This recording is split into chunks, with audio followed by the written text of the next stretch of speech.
Welcome to the ProcureTech podcast, bringing insight and inspiration into how digital technology is shaping our profession. I'm your host, James Meads, tea drinker, expat, and definitely not your typical consultant.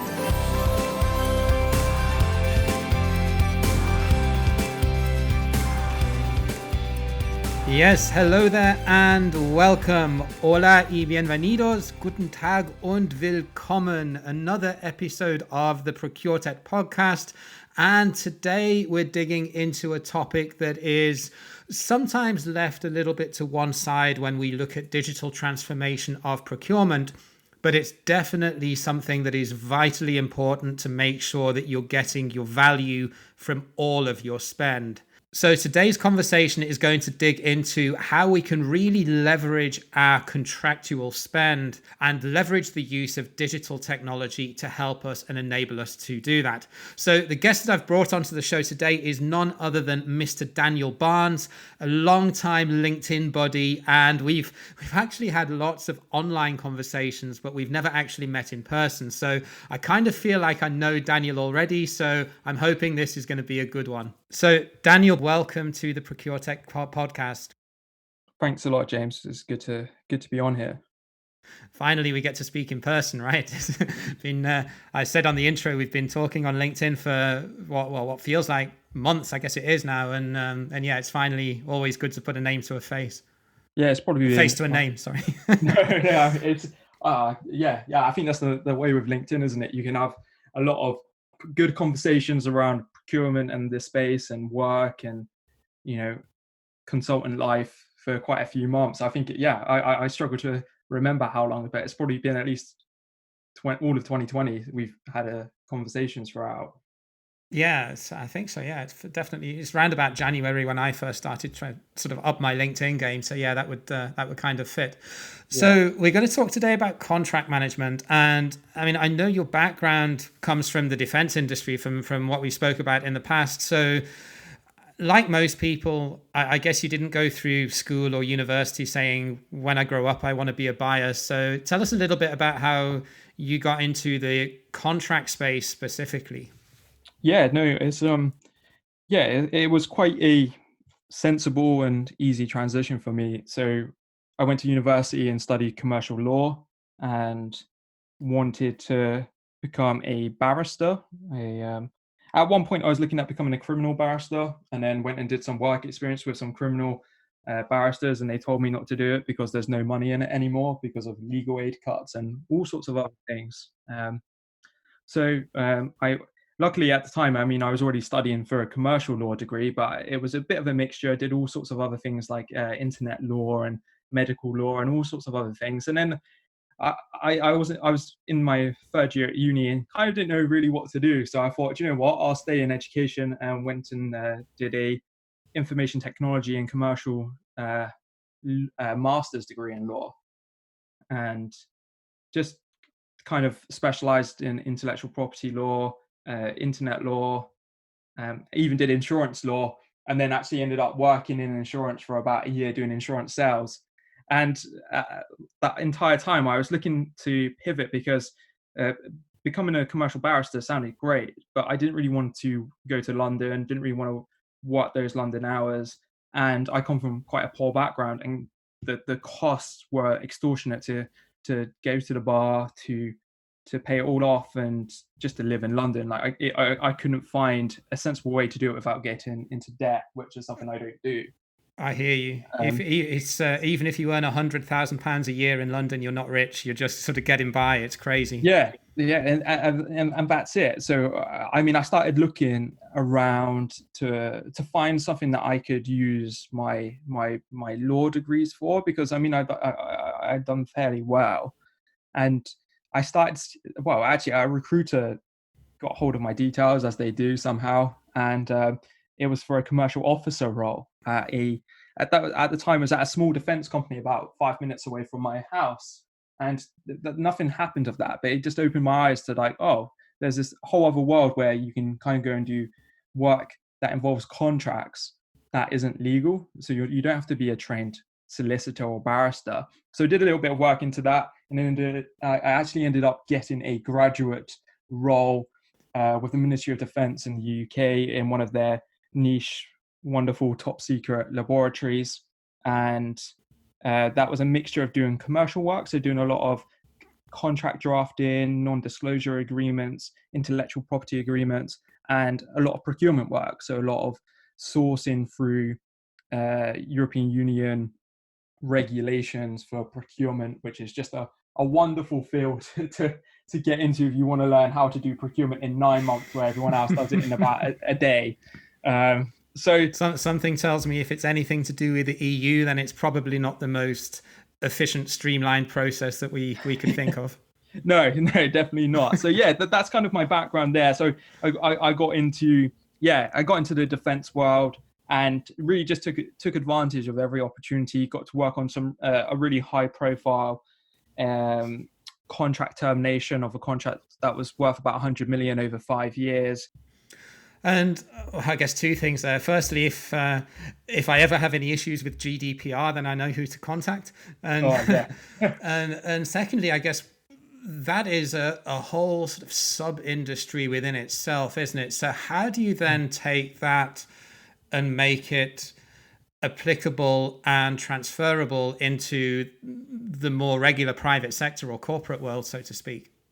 Yeah, no, that's a great question, because I mean, I try to operate pretty much exclusively within sort of industry, private sector now, and fortunately, for most defense companies or even research companies in my space, their main client is the Ministry of Defence or UK government, and having that background of how government works internally allows me to provide a lot of valuable insights, whether they're bidding in for work or how they subcontract work under these contracts within their supply chain, just to make sure risk flows down through their supply chain appropriately, that they are covered throughout every step of them undertaking any work, any services, because a lot of the conditions that government put on companies can be quite onerous. You can have things like unlimited liabilities and all sorts of other things that can absolutely destroy companies if they're not aware of them. So if we take contract management as a more holistic topic, would there be, other than obviously resources and having in-house legal and risk management departments, would there be a different way that you would approach it, say for a 5-10 million pound or euro SME versus doing it for an multinational corporation? I'm quite pragmatic with contract management, and I think every business should sort of approach it in the same way, regardless of their size. I mean, at the end of the day, contract management is simply trying to get the most value out of the contract that has typically been procured. So I think every company should set out to be trying to do that. I mean, what I would say is that if you're a smaller company, you're probably going to be doing it a bit more hands-on, a bit more manual, rather than relying on wonderful tools and software solutions that may be able to produce a lot of the data, the insights, the analytics that you're busy creating in an Excel spreadsheet or a Microsoft projects document to schedule in everything.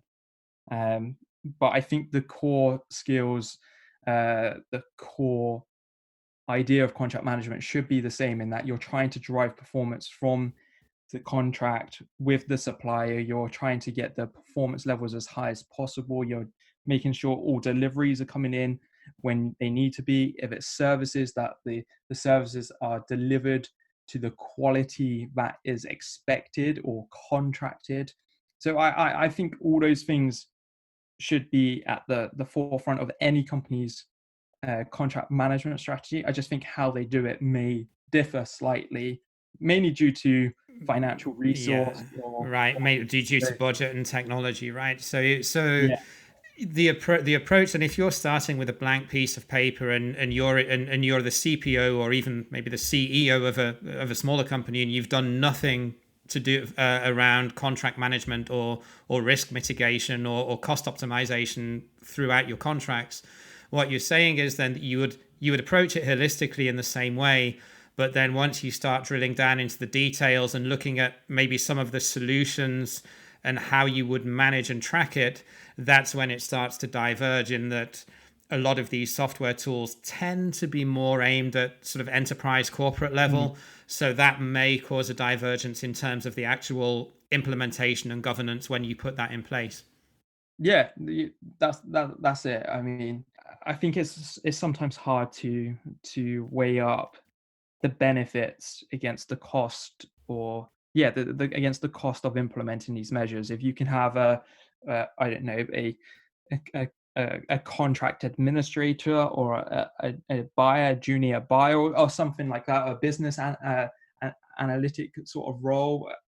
Those people can be there churning that sort of data out of these contracts into spreadsheets and projects, and sharing that information on shared areas quite easily, as opposed to, pretty much revolutionizing how your business does these things when maybe they don't really need it just yet. They maybe don't have the number of contracts in place that requires it. They may only have 20, 30 contracts that bring in all their business, and that's quite easy to keep on top of. So, if we're starting from this blank sheet of paper, before we start looking at any digital tools or any automation or any smart technology that can help us, would you tend to go down the spend route and look at the higher spend first, or would you go down a category route? I mean, are there any categories, through the nature of what they are just more susceptible to getting into a pickle contractually? I mean, I'm thinking probably IT is an obvious one, but yeah, I mean, I'll answer it in a couple of different ways. So for me personally, I tend not to look at things too much in terms of a category, but I'll look at things in terms of criticality. So if this contract is left to its own devices and goes wrong, or it doesn't deliver what we need, what sort of impact is that going to have on our business, regardless of what sort of category it falls in? So that's kind of the approach that I would take. So I'd be looking at the impact of bad contract performance on the business. But I mean, I can give you a couple of examples of, and they'll probably be slightly different to maybe what you're expecting. But I've seen evidence of a failure to manage contracts and to not undertake full contract administrative duties, sort of like, so if I give you an example, not keeping a audit trail or documentation of whether it's electronic or paper form of any contract amendments, contract change notices, um, yeah. and things like that. And I've seen that on a facilities management contract that covered about 4 different sites, hundreds of different buildings, and these buildings were 100 years old, some of them 50 years old. So they need a lot of maintenance, and inside each of these buildings, they all do special and wonderful things that I probably can't talk about in too much detail here. But they've got a lot of tech in them, a lot of filters, just a lot of stuff that needs regular maintenance, and needs to be. These buildings need to be really well protected. So whether it's making sure the windows are all in place, that they're not cracked, that there's proper ventilation to buildings, that there's power, the water is working within the buildings. And I've seen that kind of contract get really abused, in that the supplier, if there's not the correct measures in place, or there's not a procurement manager, a contract manager, someone looking over what has happened, what the supplier has potentially invoiced for, then it's open to abuse. I mean, I've seen invoices that said that they replaced every window in a building, and the building didn't have windows. So, it's things like that. Actually, there's an argument for getting a good contract management piece of, a good software solution that allows all that information to be centralized so you can check it from one screen and get everything done, get all the data out of there, the spend data, and really see what's going on with that contract performance. And you kind of raise a good point there, because even though, I mean, with what we talk about on the Procure Tech podcast, it's more around software solutions. But with something like contract management, a lot of the initial work in terms of identifying opportunity is going to be is going to be dependent on individual knowledge and knowing what to look for. I mean, there are I'm sure, it's not an area that I have a huge amount of knowledge of in this space, but there are, I'm sure, software solutions out there that can scan contracts and flag up areas of contracts that look a bit fishy, that are typically, according to their algorithm and machine learning, areas that are typically areas of risk. But it does require that human input at the start, doesn't it, in terms of identifying where there could be abuses or lack of control in the contract. In a very rudimentary form, you can manage contracts in terms of expiry dates and issue levels and amendments in something like an Excel sheet, at least if you're a fairly small business. And obviously there are risks and disadvantages to doing it that way. But in terms of digital tools and help that you can get through AI or through automation, what is there out there that you're aware of, and what value can they give to those sort of individual steps along the way? Yeah, sure. No, I think is a great point. Firstly, that yeah, like a lot of contract management requires a bit of a different skill set, in that you need to understand how contracts work. You need to understand what is needed from the initial requirement or specification, and you need to see how the contract um, delivers well, how that contract is going to deliver that requirement and the relationship there. And just a quick point: if there's not a good relationship between the contract and the requirement, that's normally a procurement failure. That your procurement teams have failed to procure those goods or services in a way that allows it to be managed effectively. So it's just a quick little point. But moving on to, in terms of a tool, there's one tool that I've looked at for some time, and I've even suggested it to clients because it just looked wonderful. And I don't really have any hands-on experience with it, but it's called Duro, and Okay. it's just this wonderful little contracts management tool that it can do a lot of work with the specific contract documents. You can do a lot of drafting collaboratively across your business with it. It's got the entire approvals process built in. It's a single source of truth. It pulls out data from the contracts as well, and can display it on a single dashboard that obviously you don't need to make yourself, which is a wonderful thing. It's got a wonderful user interface. It can pull out all the dates. It can pull out other requirements within the contract around like non-disclosure agreements. So it's got an AI built into it that can really pick out key parts of the contracts that makes your contract management activities way easier. It's typically the stuff that I've done at some organizations where I spend, I don't know, probably way too long going through 100 to 300 page contract documents, pulling all that data out, and then putting it into Word documents or Excel spreadsheets for Microsoft projects to schedule in when we need to check in with the supplier because they've got a progress update, or they've got a monthly deliverable that we need to check, and I need to then check with the internal teams to see if the quality was there, or whether we need to go to the supplier this month or next month because there's a formal meeting booked in that's got an output that we need to find. So that's one tool that, I don't know, it's just something about it just looks excellent. And I don't have any hands-on experience with it, which is a massive shame. It's something I would love just to get to play with and see how powerful it really is. I think I'll look them up and maybe even try and get them on the show if it looks relevant, because Yeah. this is one. I mean, I'm aware of another tool called Gatekeeper, but that's more of a sort of corporate level tool, and that's also a sort of best in breed solution. I mean, the likes of iValuer and Jaeger Yeah. all have contract modules, But in That's terms it. of best in breed software, there's only really Gatekeeper, and is it Duro that you mentioned that I've Yeah. heard of in the contract management space? Because I think what you touched on a really good point, that if a human being is doing this manually, it just requires such an amount of undivided concentration to look through a contract Mhm. and actually pick out bits that could be a risk. And I know from experience, having taken a 16-hour bus ride in Argentina last year, and I had to go through a contract for when I got back, and decided to do it at that point because I had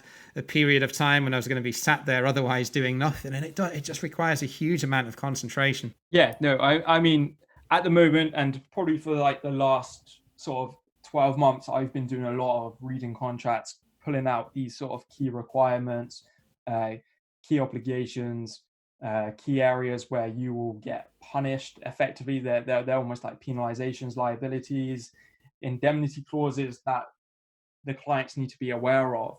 And like like we say, it comes back to that conversation whether that business do they need to implement that tool yet, or are they happy keeping their systems in place because maybe the business isn't mature enough yet to to to start going down this digital route. I think so many people look at digitalization of, say, procurement, contract management. I think they can just slap a tool into the business and it would make everything better. And I just don't think that's the reality. I think unless you've got that process completely tied down before you get that piece of software, as long as you still need the capability within the business, you still need the people who can interpret what these software solutions puts out in terms of analytics, or you need to understand why it might be flagging something up from a contract document. If you don't have the capability and you don't have the processes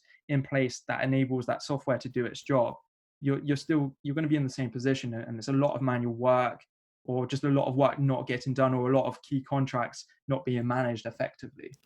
And it's exactly the same as data, which I've spoken about with prior guests that I've had on the show, and it's exactly the same argument. If you've not done your housekeeping in advance, and if you've not got some in-house capability, unless you're prepared to outsource it for a significant period of time, then the risk of a project failing or being less successful than it could have been is always out there. So I guess what you're saying is the exact same concept applies to contract management too, which makes sense. It's you've got to have some expertise and some knowledge in house to be able to make that a success. So I mean, there's a lot of cost avoidance in terms of doing good contract management to avoid a catastrophe. And I mean, now is as good time as any to talk about this with COVID-19. Finance directors typically want to understand hard bottom line savings rather than cost avoidance. So if you were sat in front of me and I was a CFO, what would you be able to tell me to convince me why I should do it, other than to prevent a disaster that may or may not happen at some point in the future? I think that's probably the most challenging conversation you can possibly have. And I think it's always going to be really hard to convince the the people who hold those sort of finances within your business to really see the impact, unless you're kind of using, unless you've built up a whole bunch of case studies and research around how other organizations have implemented it successfully and the outcomes they've seen. Because to them, they're going to see that they've got staff that are already doing that work. And effectively, if for me, what I think you need to show is why you no longer need those slightly less qualified staff in the business anymore, why you can effectively replace them, because a lot of the work they are doing is not it's not they're not doing the strategic element of contract management. What they're doing is contract administration. From a business perspective, can we get these people who are doing this work off of this work for maybe like, Absolutely, yeah. yeah, It's a perfectly valuable argument. It's if you're taking an asset that you're paying X amount of year to, and they're doing a lot of $15 an hour spade work tasks, yeah, through that they're not essentially being employed to do, then if you're redeploying it's a bit like manufacturing. When you look at overall effective efficiency of a machine, it's kind of like that for a person in this case, that if you're putting them on non-productive tasks, it's a waste of paying them that salary. I always say buyers are often the most expensive admin assistant that a company has. And you touched on a good point. You kind of touched on it earlier when you said that, when you gave the example about the buildings and the windows being replaced that hadn't really been replaced, because if automation of certain aspects of contract management can be brought in, that then frees up the person to have the time to be able to then interrogate those costs. And that is something that then would deliver hard savings that the CFO would then recognize instantly. Because if that saved 100K on maintenance, then there's a business case to say, okay, cut the maintenance budget by that much next year, and you've got a hard P&L saving. Yeah, no, that's how I look at it. I mean, those sort of roles, the buyer roles or administrative roles, all they're doing typically is there's a procurement manager or a commercial manager or some sort of manager who's asking them to get them some data in a form that they can read with ease and make a more strategic decision around. So it makes no sense to me to have people doing those roles when, and let's face it, a lot of these software solutions are getting cheaper. It's just, some of them are one-off costs, some of them are yearly costs.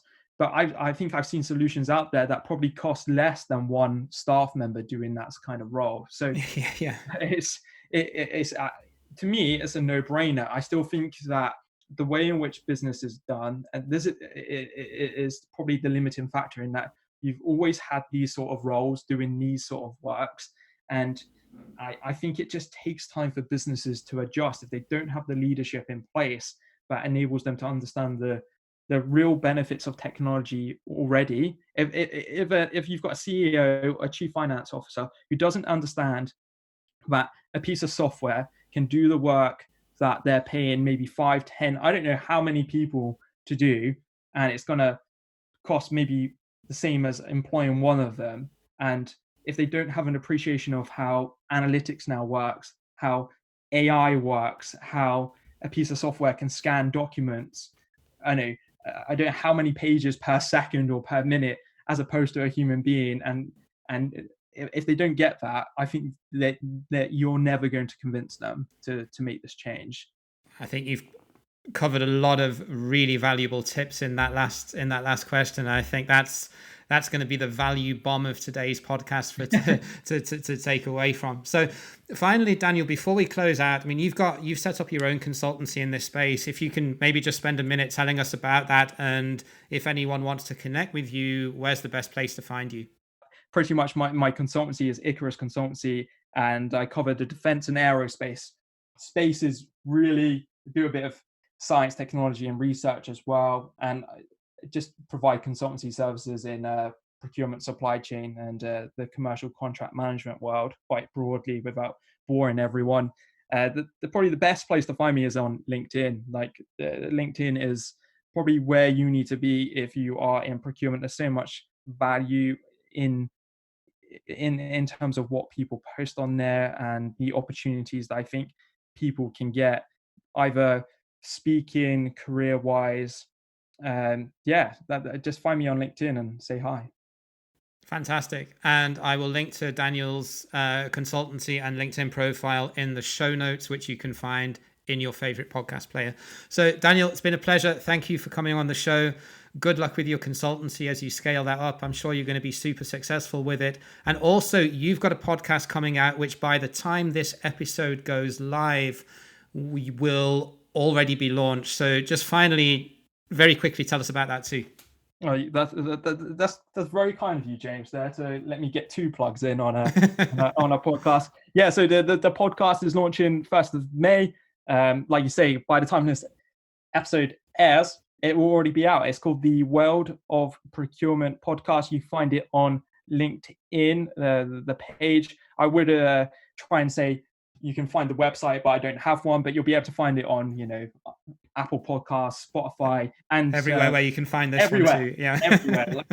That's it. And it's a broad podcast, and it's covering.